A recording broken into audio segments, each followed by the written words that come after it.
Hello friends, my name is Siddhant and welcome to my YouTube channel Iratham. First of all, Happy New Year to all my viewers and subscribers and those who are watching this video. आपके लिए ये साल बहुत अच्छा रहे, आप healthy रहें, wealthy रहें। मैं बता दूं आज हम लोग शुरू क्या करने वाले हैं। जो भी लेक्चर्स हम लोग ने एटमॉस्फेयर से रिलेटेड प्रीवियस ईयर में कवर अप करे हुए हैं, उससे रिलेटेड कुछ MCQs हैं जो कि हर कॉम्पिटिटिव एग्जाम में इसमें आते हैं, चाहे वो आपका रेलवेज हो, चाहे SSC हो, चाहे बैंक का हो या कोई भी UPSC का एग्जाम हो, सब में एटमॉस्फेयर से जो भी रिलेटेड क्वेश्चंस, इंपॉर्टेंट क्वेश्चंस पूछे जाते हैं। आज हम लोग उस पर बात करेंगे फ्रेंड्स, ठीक है। तो we move to the first important question is what study of day to day atmospheric phenomena is called. Friends, जो स्टडी करते हैं हम लोग day to day atmospheric phenomena का, उसको हम लोग क्या नाम देते हैं फ्रेंड्स। तो इसमें चार ऑप्शंस है। First is meteorology, seismology, third is geology and fourth is climatology. Friends, तो हम लोग बात करेंगे, पहले चौथे से उठाते हैं क्लाइमेटोलॉजी। फ्रेंड्स, जब हम लोग क्लाइमेटोलॉजी की बात करते हैं, हम लोग को पता है, हम लोग ने प्रीवियस लेक्चर्स में पढ़ा हुआ है फ्रेंड्स कि क्लाइमेटोलॉजी क्या होती है। क्लाइमेटोलॉजी जो कि हम लोग स्टडी ऑफ एटमॉस्फेरिक फिनोमेना या एटमॉस्फेरिक वेदर एलिमेंट्स का करते हैं, लेकिन किसके लिए? लॉन्ग ड्यूरेशंस के लिए। उसको हम लोग फ्रेंड्स क्या बोलते हैं? क्लाइमेटोलॉजी। ठीक है फ्रेंड्स, तो हमारा ये ऑप्शन हो सकता है, अभी देखते हैं। ठीक है, नेक्स्ट हमारा जियोलॉजी है। जियोलॉजी का मतलब होता है फ्रेंड्स स्टडी ऑफ अर्थ, चाहे वो अर्थ के अबव सरफेस हो चाहे बिलो सरफेस हो, that is known as geology. तो ये तो एटमॉस्फेरिक फिनोमेना है, तो ये में भी नहीं होगा। ठीक है, ये हमारा नहीं होगा। Next seismology. फ्रेंड्स, सेस्मोलॉजी क्या होती है? फ्रेंड देखिए, वर्ड को पकड़िए, सिस्मोलॉजी। सिस्मो मतलब सेस्मिक वेव, मतलब वो वेव्स जो कि अर्थक्वेक जनरेट करता है, उसकी स्टडी को हम लोग सिस्मोलॉजी कहते हैं। तो ये भी नहीं हो सकता फ्रेंड्स। तो अब बचा क्या हमारे पास? मेटियोरोलॉजी और क्लाइमेटोलॉजी बचा। तो मेटियोरोलॉजी क्या है फ्रेंड्स? जो कि हम लोग वेदर की स्टडी करते हैं, लेकिन कब करते हैं फ्रेंड्स? डे टू डे, मतलब कम ड्यूरेशंस के लिए, मतलब स्मॉल ड्यूरेशंस के लिए जो की स्टडी होती है, चाहे वो डे टू डे हो चाहे आर टू आर हो, उन सब की स्टडी को, कोई भी एटमॉस्फेरिक फिनोमेना की स्टडी को हम लोग मेटियोरोलॉजी बोलते हैं फ्रेंड्स। ठीक है, तो meteorology is the right option. और क्लाइमेटोलॉजी फ्रेंड्स क्यों नहीं है? क्योंकि हम लोग लॉन्ग ड्यूरेशंस की बात करेंगे, तब हम लोग क्लाइमेटोलॉजी की बात करेंगे। ठीक है फ्रेंड्स, तो पहला ऑप्शन का आंसर मेटियोरोलॉजी। अब बात करेंगे नेक्स्ट क्वेश्चन। सेकेंड क्वेश्चन क्या है? Which of the following is not a permanent gas in atmosphere? इन चार ऑप्शंस में आपकी कौन सी ऐसी गैस है जो कि परमानेंट एटमॉस्फेयर में प्रेजेंट नहीं रहती है? पहली है हीलियम, नेक्स्ट है ओजोन, थर्ड है आर्गन एंड फोर्थ जिनॉन। ये चार गैसेस है। तो हमें पता है हीलियम हमारे एटमॉस्फेयर में प्रेजेंट होती है जो कि परमानेंट है, ओजोन जो कि हमारे एटमॉस्फेयर में प्रेजेंट नहीं होती फ्रेंड्स। ठीक है, लेकिन ये किसी के थ्रू बन जाती है। जब नाइट्रोजन किसी ना किसी और गैस के साथ रिएक्ट करता है तो हमारा ओजोन क्रिएट करता है। तो ये परमानेंटली हमारे एटमॉस्फेयर में प्रेजेंट नहीं है, लेकिन हमारी आर्गन प्रेजेंट है, जिनॉन प्रेजेंट है। ठीक है, तो इसका ऑप्शन होगा friends, which of the following is not a permanent gas in atmosphere? It may be ozone is the correct answer. ठीक है, ओजोन राइट आंसर होगा, जो कि एटमॉस्फेयर में प्रेजेंट नहीं है गैस। ठीक है, अब बात करेंगे थर्ड क्वेश्चन की।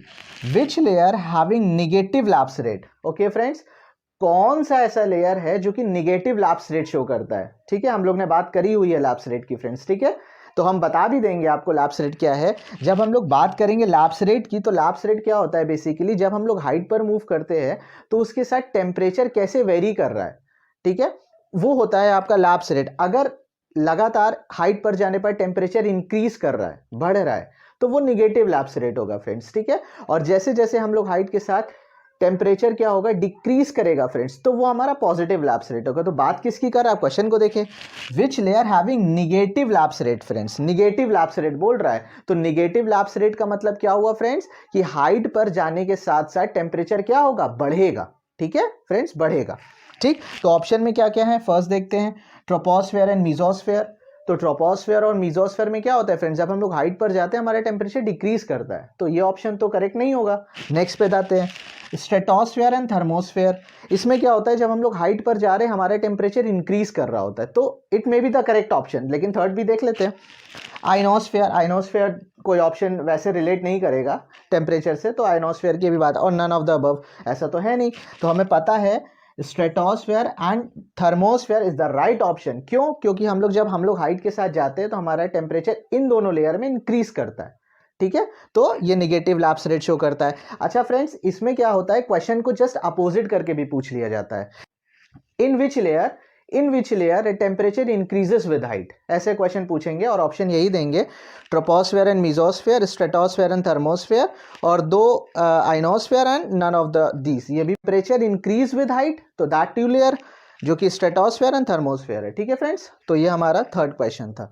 नेक्स्ट बात करने जा रहे हैं हम लोग फोर्थ क्वेश्चन की। फोर्थ क्वेश्चन में क्या है, all weather phenomena taking place in which layer. जितने भी वेदर फिनोमेना होते हैं, चाहे वो क्लाउड्स का फॉर्मेशन हो, चाहे वो रेन हो, चाहे वो आपका प्रेसिपिटेशन हो, चाहे वो आपका थंडर स्टॉर्म हो, या कोई भी क्लाइमेटिक या वेदर फेनोमेना जो कि एटमॉस्फेयर में होते हैं, वो किस लेयर में होते हैं फ्रेंड्स, ये बात कर रहे हैं। तो हम लोग देखते हैं, पहला हमारा ट्रोपोस्फेयर है, नेक्स्ट हमारा स्ट्रेटोस्फेयर है, थर्ड हमारा मीजोस्फेयर है, लास्ट इज थर्मोस्फेयर। तो हमें पता है जितने भी वेदर फिनोमेना होते हैं हमारे फ्रेंड्स कहां होते हैं, ट्रोपोस्फेयर में होते हैं। ठीक है फ्रेंड्स, तो troposphere is a right answer. Next पे जाते हैं, ozone layer depletion phenomena occurring in, मतलब ओजोन लेयर डिप्लीशन, डिप्लीशन का मतलब होता है कम होना। ठीक है, तो ओजोन लेयर जो होती है किस लेयर में डिप्लीट कर रही है, किस लेयर में खत्म हो रही है, धीरे धीरे कम होना शुरू होती है। तो किस लेयर में होगी फ्रेंड्स, वो मीजोस्फेयर होगा, मीजोस्फेयर होगा फ्रेंड्स, पता नहीं, stratosphere I don't know, thermosphere and troposphere, इन चार लेयर में से किस लेयर में हम लोग का ओजोन डिप्लीशन होगा। हम लोग को एक चीज पता है फ्रेंड्स, हम लोग पढ़ के आए हैं कि स्ट्रेटोस्फेयर एक ऐसी लेयर होती है जिसमें आपका लैप्स रेट क्या होता है, निगेटिव होता है, मतलब हाइट के साथ टेम्परेचर इंक्रीज करता है। तो लेकिन किसकी वजह से कर रहा था फ्रेंड्स, ओजोन गैस की वजह से कर रहा था। तो यहां पर हमारा, इसको हम लोग ओजोन स्फेयर भी बोलते हैं फ्रेंड्स, क्या बोलते हैं, ओजोन स्फेयर भी बोलते हैं फ्रेंड्स। क्यों बोलते हैं, क्योंकि यहां पर ओजोन गैस प्रेजेंट होती है। ठीक है, तो ये ओजोन गैस जहां पर प्रेजेंट होगी तब वहां पे अबंडेंट अमाउंट में प्रेजेंट है। तो stratosphere is the layer in which the ozone depletion phenomena occur. Next question की बात करते हैं। सिक्स क्वेश्चन क्या है, ozone gas present in which layer called bad ozone. किस लेयर में ओजोन गैस को हम लोग बैड ओजोन बोलते हैं। बैड ओजोन मतलब वहां पे आपका जो ओजोन है वो आपका निगेटिविटी की तरह वर्क करेगा। तो किस लेयर में है, वो ट्रोपोस्फेयर है, स्ट्रेटोस्फेयर है, मीजोस्फेयर है, या थर्मोस्फेयर है। इन चारों में से किस लेयर में हम लोग ओजोन को बैड ओजोन कंसिडर करते हैं फ्रेंड्स। तो हमें पता है स्ट्रेटोस्फेयर, ट्रोपोस्फेयर। ठीक है फ्रेंड्स, तो इसका आंसर क्या होगा, ट्रोपोस्फेयर। ट्रोपोस्फेयर में हम लोग ओजोन को बैड ओजोन बोलते हैं फ्रेंड्स। लेकिन क्यों बोलते हैं ये भी तो पता होना चाहिए ना फ्रेंड्स, क्यों बोलते हैं। हम लोग यहाँ पर बैड ओजोन इसलिए बोल रहे हैं फ्रेंड्स, क्योंकि यहाँ पर ओजोन जो है वो लगातार क्या करता रहता है, वो निगेटिव वर्क करता है। मतलब वो हमारी आइस को इरिटेशन करेगा या आपके क्रॉप्स को डिस्ट्रॉय करने का काम करेगा। किसमें, ट्रोपोस्फेयर में ओजोन ये काम करेगा। लेकिन स्ट्रेटोस्फेयर में भी तो ओजोन प्रेजेंट होती है, लेकिन वहां पर ओजोन ये काम नहीं करती है। वहां पर ओजोन जो होती है वो गुड ओजोन होती है फ्रेंड्स। क्या होती है वहां पे, ओजोन गुड ओजोन होती है। वो क्यों गुड होती है फ्रेंड्स, ये भी हम लोग को जानना है। ये गुड, वहां पर स्ट्रेटोस्फेयर में जो ओजोन होती है वो गुड ओजोन क्यों होती है, क्योंकि वहां पर क्या करती है, वहां पर जो ओजोन गैस होती है वो लगातार जो UV rays, ultra violet rays जो कि सन से आ रही है उसको एब्जॉर्ब करने का काम करती है, जो कि हम लोग को प्रोटेक्ट करती है किससे, उन हार्मफुल रेस से। ठीक है, जो कि यूवी रेज है उसको, उससे हम लोग को प्रोटेक्ट करने का काम करती है। कौन सी गैस, ओजोन गैस। इसीलिए वो हमारा एक तरीके से हम लोग बोलते हैं वो हमारा किसकी तरह वर्क करता है, एज अ बून की तरह काम करता है। ठीक है, हम in which layer temperature inversion occur. Okay friends, तो first what is temperature inversion. Temperature inversion होता क्या है फ्रेंड्स, टेम्परेचर इन्वर्जन जनरली हम लोग जानते हैं टेम्परेचर क्या होता है, हाइट के साथ जब हम लोग हाइट पर जाते हैं फ्रेंड्स, जब हम लोग हाइट पर जाते हैं तो हमारा जो टेम्परेचर होता है ये क्या होता है फ्रेंड्स, डिक्रीज करता है। ये तो नॉर्मल होता है फ्रेंड्स, ये नॉर्मल कंडीशंस पे होता है। लेकिन टेम्परेचर इन्वर्जन क्या होगा, जब हम लोग हाइट पर जाएंगे फ्रेंड्स तो हमारा टेम्परेचर जो है वो क्या होगा, इंक्रीज करेगा। That is known as temperature inversion. Temperature inversion का मतलब यही होता है कि हाइट पर जाने पर टेम्परेचर इंक्रीज करे फ्रेंड्स। तो पूछ रहा है in which layer temperature inversion occur.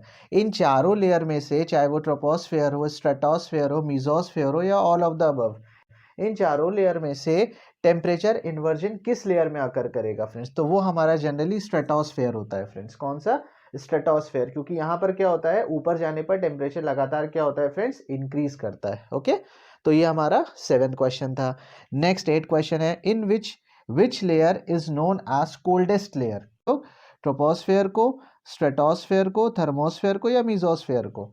Friends इसका आंसर है मीजोस्फेयर। ओके फ्रेंड्स, मीजोस्फेयर को हम लोग बोलते हैं the coldest layer of all the atmospheric layer में सबसे जो कोल्डेस्ट लेयर होती है वो हमारा कौन सी होती है? मीजोस्फेयर होती है फ्रेंड्स। क्यों? क्योंकि यहाँ पर हमारा मिनिमम टेम्परेचर कितना चला जाता है इक्वेटर पे? मिनिमम टेम्परेचर हमारा इक्वेटर पे -80 डिग्री सेल्सियस चला जाता है फ्रेंड्स, ठीक है, मीजोस्फेयर में। इसलिए सबसे coldest layer is known as mesosphere. और थर्मोस्फेयर फ्रेंड्स क्या होगी? सबसे हॉटेस्ट लेयर होगी फ्रेंड्स, ठीक है। सबसे हॉटेस्ट लेयर कौन सी होगी? थर्मोस्फेयर होगी, थर्मोस्फेयर होगी फ्रेंड्स, ठीक है। अब हम लोग नेक्स्ट क्वेश्चन की ओर जाते हैं जो कि क्वेश्चन नंबर 9 है। Which atmosphere layer makes radio communication possible? इन mesosphere, ionosphere, troposphere and thermosphere, इन चारों लेयर में से कौन से ऐसी एटमॉस्फेरिक लेयर है जिसके अंदर हम लोग रेडियो कम्युनिकेशन कर सकते हैं फ्रेंड्स? जनरली वो लेयर हमारी कौन सी है? आइनोस्फेयर है। कौन सी लेयर है फ्रेंड्स? आइनोस्फेयर। देखो वर्ड से ही आइंस से रिलेट हो रहा है। आइंस मतलब चार्जेस, मतलब positive charges, negative charges, electrons, that is known as ionosphere. तो रेडियो कम्युनिकेशन पॉसिबल करने वाली लेयर एटमॉस्फेयर की कौन सी है फ्रेंड्स? आइनोस्फेयर है। Okay, we move to the next question, that is ozone gas presence in stratosphere absorb. जो ozone gas stratosphere में प्रेजेंट होती है ये किसको एब्जॉर्ब करती है फ्रेंड्स, ठीक है। First is radio wave, second is infrawave, infrared waves, third is आपका microwave, okay, that is wave, okay, that is wave friends, ठीक है। इंफ्रारेड वेव, माइक्रोवेव या यूवी रेज, आप सबको पता है हम लोग जब ओजोन गैस स्ट्रेटोस्फेयर में जो प्रेजेंस होती है किसको एब्जॉर्ब करती है फ्रेंड्स? यूवी रेस को एब्जॉर्ब करती है, ठीक है। Next question, atmosphere exist due to, जो हमारा अर्थ का जो एटमॉस्फेयर है वो किसकी वजह से है फ्रेंड्स? रोटेशन ऑफ अर्थ की वजह से है, रेवोल्यूशन ऑफ अर्थ की वजह से है, weight of the gases of atmosphere की वजह से है, या ग्रेविटेशनल फोर्स ऑफ द अर्थ की वजह से है फ्रेंड्स? हमारा एटमॉस्फेयर बेसिकली जो एग्जिस्ट करता है वो किसकी वजह से है फ्रेंड्स? एक फोर्स है जो कि उसको एटमॉस्फेयर को बाइंड करके रखने वाला फोर्स कौन सा था? हमने आपको बताया था जनरली वो ग्रेविटेशनल फोर्स है, ठीक है फ्रेंड्स, जिसकी वजह से हमारा एटमॉस्फेयर एग्जिस्ट कर रहा है। अगर ग्रेविटेशनल फोर्स नहीं होगा फ्रेंड्स तो हमारा एटमॉस्फेयर क्या हो जाएगा? स्केप हो जाएगा। तो हमारा ग्रेविटेशनल फोर्स ऑफ द अर्थ की वजह से हमारा एटमॉस्फेयर एग्जिस्ट कर रहा है, ठीक है। Next question, in ionosphere which layer is disappear after sunset? Ionosphere में भी हमने बात करी थी सब डिविजन्स की, जिसके अंदर आपका DEF 3 लेयर थी। उन तीनों लेयर में से कौन सी ऐसी लेयर है जो कि सनसेट के बाद डिसअपियर हो जाती है फ्रेंड्स? कौन सी ऐसी? ई लेयर है फ्रेंड्स, एफ लेयर है, डी लेयर है, या ऑल ऑफ द अबव की सब है फ्रेंड्स? वो उसका आंसर आपका डी लेयर है, ठीक है। तो डी लेयर जनरली सनसेट के बाद क्या होती है? डिसअपियर हो जाती है, गायब हो जाती है, ठीक है friends. We move to the next question, that is ozone depletion in stratosphere causes. जो कि ओजोन की कमी जो स्ट्रेटोस्फेयर में होती है उसके रिजल्ट क्या क्या है फ्रेंड्स? तो पहला, इंक्रीज ग्रीन हाउस इफेक्ट, दूसरा cooling of the earth atmosphere system, तीसरा increase of infrared radiation in troposphere, और चौथा आपका increase of UV radiation in troposphere. तो एक एक ऑप्शन की बात करते हुए चलते हैं फ्रेंड्स। तो first of all, what is increase in green house effect? तो ग्रीन हाउस इफेक्ट क्या लगातार इंक्रीज कर जाएगा? तो first of all, what is green house effect? क्या होता है फ्रेंड्स ग्रीन हाउस इफेक्ट? हम लोग जानते हैं कुछ ऐसी गैसेस हैं जो कि एटमॉस्फेयर में प्रेजेंट है, जो कि लगातार क्या होती हैं? अर्थ से निकलने वाली रेडिएशन को ट्रैप्ड कर लेती है। अर्थ से निकलने वाली रेडिएशन फ्रेंड्स कैसी होती है? लॉन्ग वेव रेडिएशन होती है। लेकिन जो सन से आने वाली रेडिएशन होती है वो आपकी शॉर्ट वेवलेंथ की रेडिएशन होती है। तो वो गैसेस जो कि लगातार जो कि अर्थ से निकल रही होती हैं in the form of long wavelength, जिसको हम लोग इंफ्रारेड वेवलेंथ बोलते हैं फ्रेंड्स, उसको क्या करती है? ट्रैप्ड कर लेती है। वो उन गैसेस को हम लोग बोलते हैं फ्रेंड्स ग्रीन हाउस गैसेस, ठीक है। वो कौन कौन सी गैसेस हैं? हम लोग को पता है CO2, CH4 मतलब carbon dioxide, methane, nitrous oxide, H2O water vapour and ozone. ये कुछ गैसेस हैं जो कि लगातार हमारे एटमॉस्फेयर में प्रेजेंट है, जो कि हमारे एटमॉस्फेयर को क्या करती? वार्म रखने का काम कर रही होती है। मतलब उसका एटमॉस्फेयर का जो टेम्परेचर है वो कि आपका वार्म रखती होती है, ठीक है फ्रेंड्स। तो ये कुछ गैसेस हैं जिसकी वजह से हमारा अर्थ का टेम्परेचर क्या है? आपका average temperature of earth basically कितना है फ्रेंड्स? हमारा 15 डिग्री सेल्सियस है। लेकिन अगर ये गैसेस नहीं होंगी तो हमारा अर्थ जो है बहुत ठंडा हो जाएगा फ्रेंड्स। तो ये इंपॉर्टेंट है, लेकिन ये ऑप्शन का एग्जाम्पल नहीं है। ऑप्शन को देखा जाए तो ये आंसर नहीं है फ्रेंड्स, ठीक है। नेक्स्ट पे जाते हैं। Cooling of earth atmosphere system, क्या अर्थ और एटमॉस्फेयर के सिस्टम को कूल कर देती है? ओजोन का डिप्लेक्शन हो रहा है स्ट्रेटोस्फेयर में, तो इससे क्या रिलेशन है? तो ये भी ऑप्शन में भी नहीं है। नेक्स्ट है increase of infrared radiation in troposphere, लगातार जो इंफ्रारेड रेडिएशन है वो ट्रोपोस्फेयर में इंक्रीज कर जाएगा फ्रेंड्स, तो इससे भी ऑप्शन रिलेट नहीं हो रहा। Next increase of UV radiation in troposphere, friends ये हो सकता है। क्यों हो सकता है? हम लोग को पता है फ्रेंड्स, जो ओजोन गैस होती है जो कि स्ट्रेटोस्फेयर में प्रेजेंट होती है, वो क्या काम करती है? वो यूवी रेस को एब्जॉर्ब करने का काम करती है। लेकिन अगर ओजोन की वहाँ कमी होगी फ्रेंड्स, तो जिसकी वजह से क्या होगा, हमारा यूवी जो रेडिएशन है, जो अल्ट्रावायलेट रेडिएशन है, वो लगातार सन से हमारे एटमॉस्फेयर में और अर्थ पर आएगा, जिसकी वजह से हम लोग को हार्मफुल इफेक्ट्स देखने को मिलते हैं फ्रेंड्स। ठीक है, तो हमारा ऑप्शन में दैट ऑप्शन में भी द करेक्ट ऑप्शन, तो ये सही हो सकता है friends, increase of UV radiation in troposphere. ठीक है फ्रेंड्स, तो हमारा ये था। नेक्स्ट क्वेश्चन की बात करते हैं, the least abundant gas in earth atmosphere, generally जो लीस्ट अबंडेंट गैस है फ्रेंड्स अर्थ के एटमॉस्फेयर में, वो कौन सी है? क्या वो नाइट्रोजन है, ऑक्सीजन है, आर्गन है या कार्बन डाइऑक्साइड है? हम लोग को पता है नाइट्रोजन हमारे एटमॉस्फेयर में फ्रेंड्स कितनी प्रेजेंट है? 78% है। ऑक्सीजन हमारे एटमॉस्फेयर में 21% है। आर्गन हमारा 0.98% है फ्रेंड्स। ठीक है, और जो CO2 है हमारे एटमॉस्फेयर में 0.037% है। तो हमारा लीस्ट अबंडेंट गैस कौन सी है फ्रेंड्स? हमारी CO2 है। ये जो तीन गैसेस है, नाइट्रोजन, ऑक्सीजन, आर्गन, ये बेसिकली परमानेंट गैसेस है जो कि एटमॉस्फेयर में रहती ही रहती हैं। जो CO2 है ये वेरिएबल गैस है, ये भी रहती है लेकिन इसको हम लोग वेरिएबल गैस बोलते हैं फ्रेंड्स। ठीक है, जो कि जिसका अमाउंट 0.037% है। ओके, तो लीस्ट अबंडेंट गैस हमारी कार्बन डाइऑक्साइड है फ्रेंड्स। ठीक, नेक्स्ट क्वेश्चन पे जाते हैं। Most ideal layer for flying aeroplanes, मतलब एटमॉस्फेरिक लेयर में कौन सी ऐसी लेयर है जिसमें एरोप्लेन्स बहुत इजीली फ्लाई करते हैं फ्रेंड्स? ठीक है, वो आपकी मेसोस्फेयर है, ट्रोपोस्फेयर है, स्ट्रेटोस्फेयर है, थर्मोस्फेयर है फ्रेंड्स। जनरली हम लोग उसका जो आंसर है आपका स्ट्रेटोस्फेयर है। ठीक है, ट्रोपोस्फेयर को भी कंसीडर करते हैं, लेकिन अपर ट्रोपोस्फेयर और लोअर स्ट्रेटोस्फेयर को हम लोग कंसीडर करते हैं। That is best ideal conditions या best ideal situations for flying aeroplanes के लिए। ठीक है, तो इसका आंसर हमारा स्ट्रेटोस्फेयर है। नेक्स्ट हमारा क्वेश्चन है, oxygen atom required to form tropospheric ozone comes from, जो हमारा ट्रोपोस्फेयर में जो ओजोन आता है फ्रेंड्स, वो कहाँ से आता है? ऑक्सीजन से आता है, वाटर वेपर से आता है, नाइट्रोजन डाइऑक्साइड से आता है, कि कार्बन डाइऑक्साइड से होता है फ्रेंड्स? तो इसका आंसर हमारा नाइट्रोजन डाइऑक्साइड से फ्रेंड्स। नाइट्रोजन डाइऑक्साइड से हमारा लगातार क्या हो रहा होता है, जो ट्रोपोस्फेयर में ओजोन है वो आ रहा होता है। ठीक है, नेक्स्ट ऑप्शन पे जाते हैं।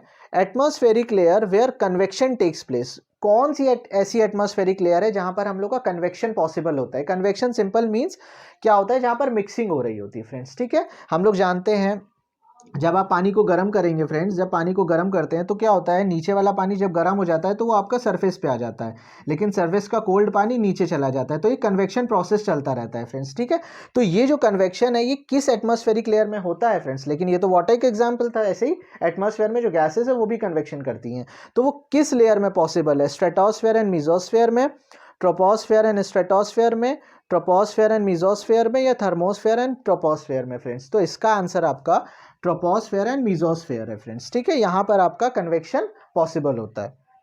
नेक्स्ट बात करेंगे क्वेश्चन नंबर 18 की, jet streams flow in which layer, jet stream किस लेयर में फ्लो करती है फ्रेंड्स? थर्मोस्फेयर में, स्ट्रेटोस्फेयर में, मेसोस्फेयर में, ट्रोपोस्फेयर में?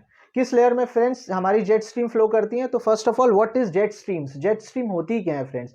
जेट स्ट्रीम जनरली ये भी विंड्स होती है, लेकिन इस विंड्स की स्पीड बहुत हाई होती है फ्रेंड्स। ठीक है, इस जेट स्ट्रीम की ये भी एक तरह की विंड्स होती हैं, लेकिन इसमें क्या होता है, स्पीड बहुत हाई होती है विंड्स की। ठीक है, और ये एक मियांडरिंग लूप की तरह मूव करती है। मियांडरिंग लूप का मतलब ये समथिंग ऐसे, ये मियांडरिंग लूप है, ऐसे मूव कर रही होती हैं, इसीलिए इसको हम लोग जेट स्ट्रीम्स बोलते हैं फ्रेंड्स। ठीक है, ये तो ये किस लेयर में फ्लो करती हैं फ्रेंड्स? ये हमारी ज़्यादातर स्ट्रेटोस्फेयर में मूव करती हैं। ठीक है फ्रेंड्स, हमारी किस लेयर में मूव करेंगी? ये स्ट्रेटोस्फेयर में मूव करेंगी। ओके फ्रेंड्स, तो जनरली आप देख रहे होंगे कि ये CSIR नेट 2018 जून में पूछा गया है क्वेश्चन। ऐसे ही हमारा CSIR नेट जून 2018 में ये भी पूछा गया है। ये क्वेश्चंस जो है हमारा CSIR नेट 2019 के जून में पूछा गया है फ्रेंड्स। ठीक है, तो ये कुछ क्वेश्चंस थे जो कि आपके एग्जाम में आए हुए हैं। Thank you friends.